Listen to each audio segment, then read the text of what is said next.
The Olympic Games. I'm sure you know by now that on July the 27th, Britain hosts the Olympic Games. For most people in this country, they think the Olympic Games is just about sport. But is it? Or is there something else behind these games? Let's take a look behind the scenes. So, for instance, take the opening ceremony. It's actually a religious ceremony. Did you know that? There's a hymn. Who is this hymn sung to? Well, you can go on the web and find out, but the opening line of the hymn is to the immortal spirit of antiquity. Well, if you're like me, I'd want to know what this nation is being dedicated to. So who is this immortal spirit of antiquity? Our research at Academy for Life has led us to find out that this is Zeus. Now, I don't know whether you ever went into your Greek mythology at school, but Zeus is the father of the Greek pantheon of gods, and pantheon is just a Greek name meaning family of gods. The Bible's got something very interesting to say to us about who Zeus is. Genesis chapter 6 tells us that there were a number of angels in heaven who came down from heaven, fallen angels they were called, and had intercourse with the daughters of men. And they produced a sort of hybrid, a sort of being that was part angel and part human. And that is why God had to send the flood, because he could not save this hybrid. His plan was to save human beings like you and me. And so Zeus was one of these fallen angels, and some of the daughters of men that he slept with produced people that we may have heard about, like Artemis, Aphrodite, Dionysus. Another interesting person that Zeus slept with was the daughter of the king of Tyre.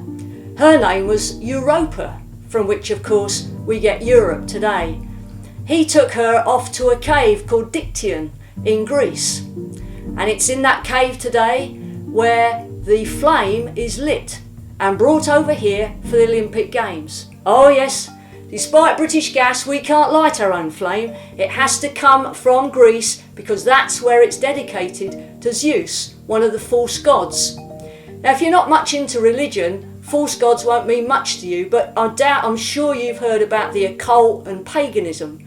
That was all hubbling and bubbling around in this country before the first Christians came over, and that is what this nation will be dedicated back to through the games. So why the torch? Well, that's a very good question. The torch comes over here on May the 18th and goes round to 70 of our major cities.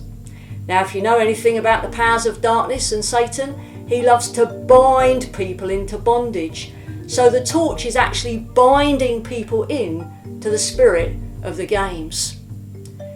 Okay, so what can we do as believers? Well, at Academy for Life, we have just produced a booklet called The Flame or The Fire, because God's got some very important things to say about this year and this country. Let me give you just one of the prophecies that talks about what God's plans are for this nation, because this is the year of decision for this nation. Are we going to go God's way and receive the fire of the Holy Spirit, or are we going to rededicate this land to the false gods? This was what the prophecy said. Well, let me tell you some facts first. Short time ago, the Olympic Games Committee, which is a secular committee, approached the government to ask them to pass a decree that all the church bells in this land would be rung on the morning of July the 27th. The government has agreed to that, so all the church bells will be rung at 8 o'clock. So some people did some research to find out when was the last time that the bells were rung throughout this land. Well, for those of you who are students of the book of Daniel, you'll know that 70 years is very important. And it was exactly 70 years ago that the bells were rung. That was decreed by Winston Churchill, the then Prime Minister. He declared a national day of prayer in 1942.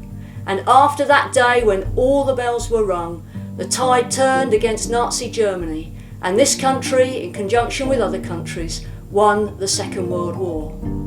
At the prayer meeting where this was being shared, somebody then jumped up and said, well, that's amazing, because I was in a conference last year and someone from America stood up and said, I don't know whether this means anything to you, but the Lord is saying that when the bells are rung throughout England, I will send my Holy Spirit in a powerful and a new way.